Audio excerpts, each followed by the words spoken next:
Assalamualaikum warahmatullahi wabarakatuh. Perkenalkan, nama saya Bahria dengan NIM 12111421047 dari Tadris IPS kelas 6A.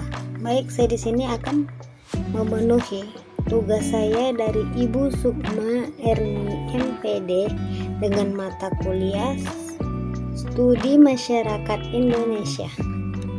Saya di sini akan menjelaskan tentang nilai dalam keberagaman di Indonesia di Kalimantan Timur. Baik, saya di sini akan menjelaskan tentang nilai dalam keberagaman Indonesia di Pulau Kalimantan Timur. Nah, kebudayaan Kalimantan Timur merupakan sebuah provinsi yang berada di bagian timur Kepulauan Kalimantan. Di Indonesia, provinsi ini memiliki kebudayaan yang sangat menarik untuk dipelajari. Saya akan membahas apa saja sih kebudayaan yang ada di provinsi ini, mulai dari rumah adatnya, pakaian adat, kesenian tradisional seperti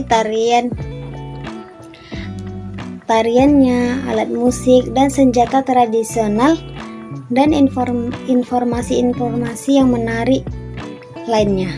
Nah, yang pertama di sini ada suku bangsa dari Kalimantan Timur, yaitu ada Dayak, Banjar, Kutai, Pasir, Jawa, Bugis, Toraja, Sunda, Madura, dan Buton. Selanjutnya itu bahasa daerah. Bahasa pengantar masyarakat Kalimantan Timur umumnya yaitu bahasa Indonesia dan bahasa Banjar. Namun, masyarakat Kalimantan Timur memakai bahasa, yaitu yang pertama bahasa Indonesia resmi, bahasa rumpun Melayu, yang ketiga rumpun Dayak Barito, yang keempat rumpun Dayak Borneo Utara atau orang Ulu, yang terakhir itu bahasa Bugis. Nah, adapun agama Kalimantan Timur, masyarakat Kalimantan Timur mayoritasnya memeluk agama Islam. Namun, adapun agama-agama yang dianut oleh Kalimantan Timur yaitu Islam 85,57%, Kristen Protestan, Katolik, Buddha, Hindu, Konghucu, dan ada Kahariangan. Kebudayaan Kalimantan Timur itu ada rumah adat Kalimantan Timur, terus tuh ada pakaian adat dari Kalimantan Timur, dan kesenian tradisional Kalimantan Timur. Ada juga alat musik tradisional Kalimantan Timur. Ada juga lagu daerah dari Kalimantan Timur dan senjata tradisional di Kalimantan Timur. Mungkin itu akan saya jelaskan sebagai berikut. Menjelaskan tentang kebudayaan Kalimantan Timur. Yang pertama yaitu dari segi rumah adatnya. Rumah adat dari Kalimantan Timur ini ada yang namanya rumah adat lain, seperti gambar berikut.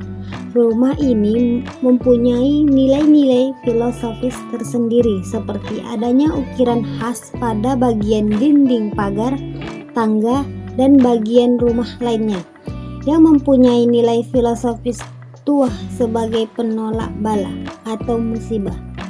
Nilai filosofis lainnya yaitu ukuran bangunan yang sangat besar, berarti masyarakat Dayak adalah masyarakat yang hidup secara bersama atau disebut dengan gotong royong.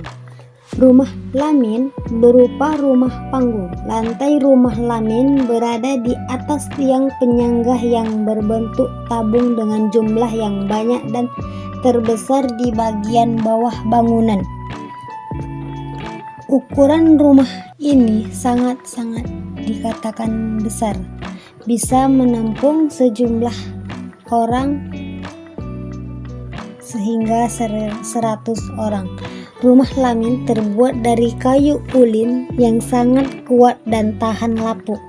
Adapun ciri-ciri dari rumah ulin ini yaitu terdapat ukiran, bahan konstruksi, warna yang khas, pembagian ruangan, tangga dan kolong rumah, dan aksesoris rumah.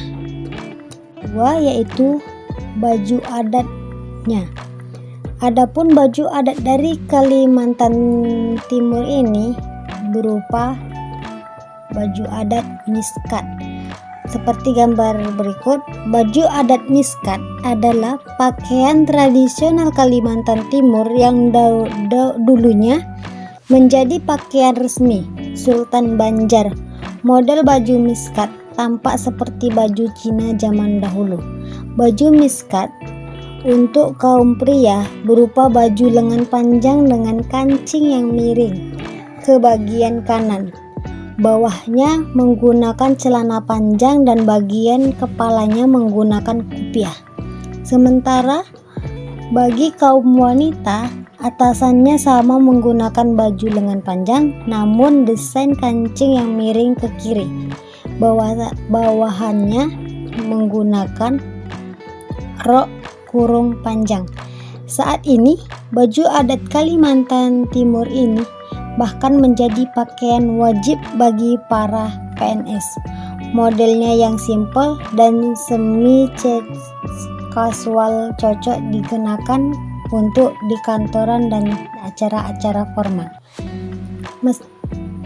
Yang ketiga yaitu tarian dari Kalimantan Timur, yaitu disebut dengan tarian hudok.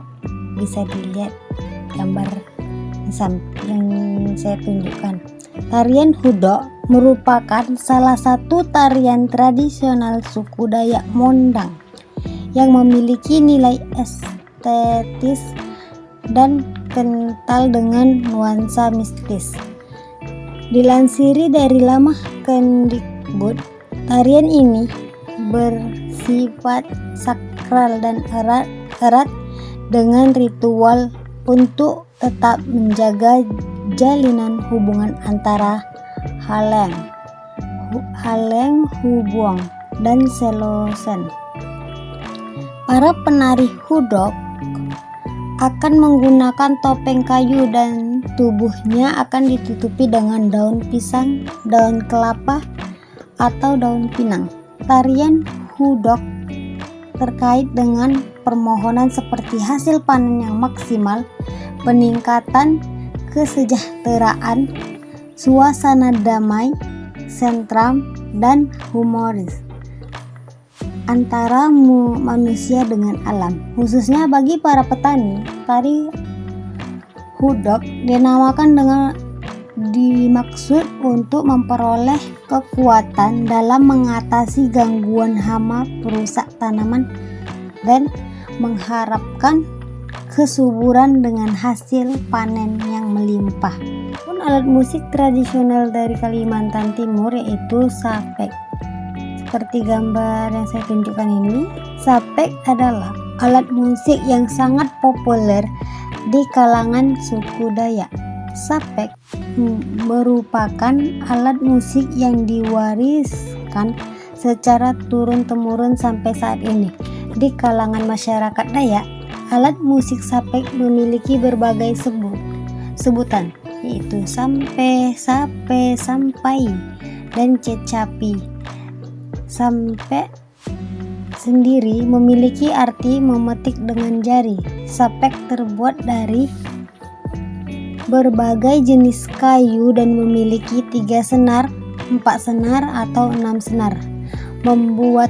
Pembuatan alat musik ini dibuat secara tradisional dan bisa memakan waktu berminggu-minggu. Biasanya, sapek dimainkan untuk mengiringi tarian kesenian adat atau berbagai acara adat lainnya.